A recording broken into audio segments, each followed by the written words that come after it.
మోడీ మొన్నటిదాకా పల్లకి మోసాడు పాపం జగన్మోహన్ రెడ్డి. అంటే ఆ పల్లకి ఎట్ట మోసాడంటే పోయినవాడు ఈ భుజం మంట పుడితే భుజం మార్చుకుంటారు. ఓహో ఓహో హోయ్ ఓహో ఓహో హో అని మార్చుకుంటారు. భుజం మారిస్తే మోడీకి నిద్ర లేక భయపడి భుజం కూడా మార్చుకుంటూ మోసాడు జగన్మోహన్ రెడ్డి. కానీ చివరిలో అతనికి మనం గుండామని పెట్టాడు. ఎందుకు పెట్టాడు? సెల్గనూరుపేటలో పబ్లిక్ మీటింగ్ మాట్లాడినప్పుడు న్యూట్రల్గా ఉన్నాడు. జగన్మోహన్ రెడ్డి ఒక మాట అనలా, చంద్రబాబు ఒక మాట పొగడలే. ఆ తర్వాత ఆయనకి అసెస్మెంట్లో జగన్ ఓడిపోతాడని చేసిన అభిప్రాయం వచ్చింది. అప్పుడు ప్లేట్ ఫిరాయించాడు. ప్లేట్ ఫిరాయించి ఎంత తిట్టాడంటే జగన్మోహన్ రెడ్డి ఇది corruption corruption corruption, non development prime minister చెప్పింది. తర్వాత ల్యాండ్ మాఫియా, ఇసుక శాండ్ మాఫియా, లిక్కర్ మాఫియా. నేను చెప్పిందంటే ప్రైమ్ మినిస్టర్గా ఉన్నాడు ఒక మాట చెప్తే, ఇప్పుడు ఒకసారి మరీ చంద్రారెడ్డి ఏమన్నా అంటే పబ్లిక్ మీటింగ్ ఏమైనా ఇస్తే ఇక్కడ బోర్ తవ్వాలంటే జీవో, అదే జీవో, నేను జీవో ఇయ్యక్కల మీకు, నేను ఏది ఉపన్యాసం ఇస్తే అదే జీవో రాసుకోను అన్నాడు. ఇప్పుడు జగన్మోహన్ రెడ్డి పైన అంత అవినీతి గురించి చెప్పినవాడు ప్రైమ్ మినిస్టర్గా వెంటనే అరెస్ట్ చేయాలి కదా. మన ప్రైమ్ మినిస్టర్ మాట్లాడిన ప్రతిపక్ష పార్టీపై ఆరోపిస్తాం. కానీ ప్రైమ్ మినిస్టర్గా ఉన్నవాడు నీ చేత అన్ని రంగంలో ఉన్నాక అంత అవినీతి పని చెప్పినాక ఎందుకు అరెస్ట్ చేయలేదు? ఇదంతా నాటకాలే. వాడు గెలిచినా వీడు గెలిచినా విషయం అంతా ఉండాలని చెప్పి ఉద్దేశంతో అంత హడావుడి చేశాడు. అసలు మేము ముందే చెప్పినాం, జగన్మోహన్ రెడ్డి యువకుడు, చదువుకున్నాడు, భవిష్యత్తు ఉండేవాడు. అతను ఒకటి పాజిటివ్ కూడా ఉంటే, సానుకూలమైన వాతావరణం ఉంటే, పాజిటివ్ హ్యాబిట్ ఉంటే గెలిచేవాడు. ఇప్పుడు కూడా వల్ల జస్ట్ పాజిటివ్. మా వాడు చెప్పేవాడు, వాడికి పిల్లకి పోయినాడంట, మన రామాయణ కోసం పిల్లకి పోతే వాళ్ళు ఏంటంటే మావాడు చాలా మంచివాడండి, ఒక్కడు తప్ప ఇంకన్నీ మంచి గుణాలని చెప్పాడట. అంటే వాళ్ళ ఒక్క గుణమే కదా పోతే పైలే అని పిల్లలు నీచడానికి మొదలుపెట్టారు. తీరా బొట్టు కట్టేటప్పుడు వాడు బొట్టు కట్టబట్టే నేను కట్టంటాడు. మరి బొట్టు కట్టరా అంత అయిపోయిందంటే నేను కాదు అంటాడు. ఏమనంటే చెప్పాను కదండి ఒక్కటి మాత్రం అని, అదే చెప్తే వినండి వాడు అని చెప్పాను. అన్నీ మంచిగా ఉండాలి, చెప్తే వినడు. అది కరెక్ట్గా జాగ్రత్తగా మనకి వస్తుంది. అది ఎన్ని ఉన్నది లాభం? బట్టలు నొక్కినాడు ఏలుగుడు నొప్పిపోతుంది, దారితోపడి ఎక్కువ చూసుకోవాల్సి వస్తుంది. పాజిటివ్ కూడా లేదు. ఆయన ముఖ్యమంత్రి అయిన వెంటనే ఎప్పుడైతే ప్రగతి భవన్ పగలగొట్టాడు అక్కడ నెగిటివ్ స్టార్ట్ చేశాడు. ఆ నుంచి నెగిటివ్ రివర్స్ టెండరింగ్ అని పెట్టాడు. దీంతో ఏమైంది? మొత్తం డెవలప్మెంట్ ఆగిపోయింది. చంద్రబాబు నాయుడు చేసిన పనులు కన్నా ఏమి మాట్లాడకుండా అట్లే కొనసాగుతూ ఉంటే, ఆ బండికి ముందుకు తీసుకెళ్తా ఉంటే నెంబర్ 1 చీఫ్ మినిస్టర్. ఇతను ఓడిచేసి ఎవరి చేత కాదు. ఎందుకంటే అమరావతి సెల్ఫ్ సఫిషియెంట్. ఇది దానికి డబ్బులు బయట తీసి పెట్టక్కల్లా. దానిలో ఉన్నది చంద్రబాబు నాయుడు వ్యాపారం చేసి ఇంకా బాగా చేసి ఉండేవాడు. రాజకీయాల్లోకి వచ్చి రాజకీయం జడగొట్టాడనుకో ఆయన వ్యాపారాలు పెట్టి, అది వేరు. కానీ దానికి క్యాపిటల్ కట్టుకోవడానికి ఉపయోగపడేటువంటి పద్ధతి ఏర్పాటు చేశాడు. అది ముందుకు తీసుకెళ్ళి ఇప్పటికి క్యాపిటల్ కట్టేసేవాడు. అప్పుడు చంద్రబాబు మర్చిపోయి వాళ్ళ పైన గుర్తుండేది.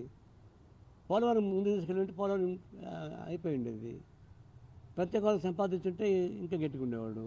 కడప స్టీల్ ప్లాంట్ పెట్టుంటే రాయలసీమ అంతా ప్రమాణంగా వచ్చిండేది. అట్లా ఉన్న ప్రకటిత విధానాలని సానుకూలంగా ముందుకు తీసుకెళ్ళి ఉంటే 3 లక్షల ఇళ్ళు కట్టాడు చంద్రబాబు. దాన్ని పెయింట్ వేసి సొన్న వేసాను, బొమ్మలు వేసుకుంటే సరిపోయింది కదా, ఎందుకు అట్లా పెట్టేశాడు? నీళ్ళు ఉన్నాయి ఎక్కడంటే లేదు, నేను బావి తవ్వి నీళ్ళు చూసుకోవాలని చెప్పేసి మూర్ఖత్వంతో కేవలం నెగిటివ్ యాంగిల్ వల్లనే జగన్మోహన్ రెడ్డి ఓడిపోయాడు తప్ప అతను పాజిటివ్ నుండి మాత్రం గ్యారెంటీ గెలిచేవాడు. నాకు ఇప్పుడు నమ్మకం ఉంది. ఇంక మన చేయగలిగింది ఏంటంటే అయిపోయింది, పాసిపోయిన రెడ్డి అయిపోయింది దాని మాటకి. అప్పుడు కూడా ఏమన్నా ఇక్కడ మనం అయ్యా అవినీతి అహంభావం రెండు పనికిరాదని చెప్పేసి అన్నాం. నియంతృత్వం. ఒక సీనియర్ మోస్ట్ ఆఫీసర్ చెప్తున్నాడు, నా సర్వీసులో ఇన్ని రకాల అవినీతి చేయొచ్చు అనేది సంగతి మీకు తెలియదంటే బాకన్నాడు. ఎన్ని రకాల అవినీతి సీసీ ఎప్పుడో చెప్పాడు, కాదేతి కవిత కన్నారు, అగ్గెపుల్ల సబ్బు పిల్ల అట్లా. అసలు ఇంతవరకు మేము చూడలేదు ఇన్ని రకాలుగా అవినీతి చేయొచ్చు అని. ఇంకో నాకు కలిసి ఏంటంటే 32 బీసీ సంఘాలకి గుర్తించి వాళ్ళకు క్యాబినెట్ ఇది ఇచ్చాడు, కార్పొరేషన్ ఇచ్చాడు. ఈ 32 కులాలు ఉన్న సంఘం నాకు కూడా లేదు. ఆయన తప్ప. అంత తెలివితేటలు ఉన్నాడు, మొత్తం అడ్డం కొట్టించుకున్నాడు. కొట్టించుకోవడం కాకుండా దీన్ని నెగిటివ్ పద్ధతిలో దీన్ని లాక్కిపోయాడు. ఇతను గ్యారెంటీగా ప్రతిపక్షంలో కూర్చోవాలి తప్ప ఇంకో మార్గం లేదు. నేను ఒకటే చెప్పేది, రాజకీయాలు ఎప్పుడు శాస్త్రం ఉండదు. ఎవరు ఎన్టీ రామారావు కన్నా గొప్పవాళ్ళ, కానీ పదవిలో ఉన్నా లేకపోయినా వివిధ తరగతిలో ఉండాలి. ఆడు నిజమైన మనగాడంటే. ఇప్పుడు ఈయన ముఖ్యమంత్రి ఉంటేనే 1000 మంది పోలీసులు కావాల్సి వచ్చింది. ఇక ముఖ్యమంత్రి బయట రాగలడా అంటే ఎందుకు అలా చేయించాలా? ఎందుకు ఆ విధమైనటువంటి క్రిమినల్ పద్ధతి ఉపయోగించాలా? పోలింగ్ బాగా జరిగింది. ఎందుకు క్రిమినల్ దాదాపు చంద్రగిరి, గుంటూరు జిల్లా పల్నాడు, తర్వాత తాడిపత్రి, ఇంకా తెనాలి, ఇన్ని ప్రాంతాలలో దౌర్జన్యం చేయాల్సిన అవసరం వచ్చింది. అయిపోయి వాళ్ళే కొట్టి మళ్ళీ వాళ్ళు కొట్టి ఆడుతున్నారు. ఇది మేము తీవ్రంగా ఖండిస్తాం. రాజకీయాల్లో ఎప్పుడైనా ఉంటారు, ఓడిపోతారు, గెలుస్తారు, అది తాత్కాలికమే, అవన్నీ పర్మనెంట్ కాదు. అలాంటప్పుడు ఈ వ్యక్తిగతమైన వైషమ్యాలతోటి పద్ధతితో అంటే ఎట్టి పరిశ్రమ గెలవాలనేటువంటి తొద్ర మేము అవసరం ఉంటుంది. మీరు చేసిన మంచి మీరు కావాలి, ఆటోమేటిక్ కావాలి కదా. మీరు చేసినదంతా మీ బట్టన్ నొక్కే కార్యక్రమం కరెక్ట్గా ఉంటే కరెక్ట్గా ఉంది కూడా అనుకుందాం. మరి మీరే గెలవాలి ఈజీగా, ఎందుకు గెలలేదు? అదే మేము చెప్తాం. ఎప్పుడు కానీ కేవలం సంక్షేమ పథకాల ద్వారానే ఓట్లు రావు. నీ రాజకీయ విధానాలు చివరికి అమలు చేస్తుంది.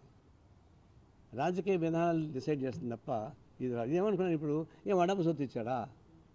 మాకు డబ్బులు ఇచ్చాడు. మాకు ఎవరు డబ్బు సొత్తు ఇచ్చాడు? మన పనులు పెంచాడు, ఇచ్చాడు. గ్యాస్ ధరలు పెంచాడు, ఇచ్చాడు. చెప్పుల ధరలు పెంచాడు, ఇచ్చాడు. గంట ధరలు పెంచాడు, ఇచ్చాడు. వాళ్ళ డబ్బు సొత్తు వీలేదు కదా. అందువల్ల ఇప్పుడు కేవలం చంద్రబాబు నాయుడు ఎట్లా మోసపోయాడు? 93 లక్షల కుటుంబాలకి పసుపు మేసం ఎగరేసుకున్నాడు. ఇచ్చారా? ఈయన కూడా అంతే. గుర్తుంచుకోండి, అంటే సంక్షేమ పథకాలు ముఖ్యమంత్రి కాబట్టి ప్రధానికానికి డబ్బులు ఇచ్చినప్పుడు ప్రభుత్వ డబ్బులు పంచుతారు మీరు. అది ఓట్ల రూపంగా ఎక్స్పెక్ట్ చేయడం కరెక్ట్ కాదు. ఇప్పుడు అర్థమైంది అదే. మీకు దానికి ఛాన్స్ ఉండే అవకాశం లేదు. ఇంకోటి, ఎన్నిక పోలింగ్కి ముందు ఒక టీవీలో జగన్మోహన్ రెడ్డి ఒక ఇంటర్వ్యూ ఇచ్చాడు. దాన్ని చూస్తే అర్థమైపోయింది ఈయన ఓడిపోతానని చెప్పింది. అది పోలింగ్ కాలేపటికి, బిఫోర్ పోలింగ్ అయిన మరుక్షణం అంటే 5 గంటలకి పోలింగ్ అయిపోయినాక 5:30 గంటలకు సజ్జల రామకృష్ణ రెడ్డి ఒక ప్రశ్న పెట్టించాడు వివరణ. అది చూసినప్పుడు అర్థమైపోయింది ఈయన వీళ్ళు ఓడిపోతాను. కానీ మేము చెప్పక్కల్లా, వాళ్ళు ఓడిపోయిన వాళ్ళు ఒప్పుకున్నారు. మోడీ ఉపన్యాసం చూస్తుంటే అహావభావాలు, మోడీ కూడా ఓడిపోతాను అర్థమైపోతుంది. Face is index of the mind. కాబట్టి రాష్ట్రంలో అధికార మార్పిడి ఉంటుంది, దేశంలో అధికార మార్పిడి ఉంటుంది. రాష్ట్రంలో అధికార మార్పిడి ప్రమాదకరమైన, దేశంలో అధికార మార్పిడి వస్తే మంచిది. అది ఉంటే కంట్రోల్ ఉంటే మిగతా కంట్రోల్ చేసుకోవచ్చు. ఇక కాన్స్టిట్యూషన్ కాపాడుకుంటే కదా మిగతా అంతా ఉండేది. జుట్టు ఉంటేనే కదా ఏ కుప్పని వేసుకోవచ్చు, రాజ్యాంగం ఉంటేనే కదా ఏ రాజకీయాలు చెప్పుకోవచ్చు. రాజ్యాంగ వ్యవస్థ లేకపోతే ఏం చేస్తారు? ఆ విషయంలో మాత్రం కేంద్రంలో అలాంటి మార్పు వస్తుంది, శుభ పరిణామం జరుగుతుంది. రాష్ట్రంలో కూడా అదే పరిణామం జరుగుతుంది. సరే ఉద్దేశం. మిగతా జిల్లా మాట్లాడుతున్నాం.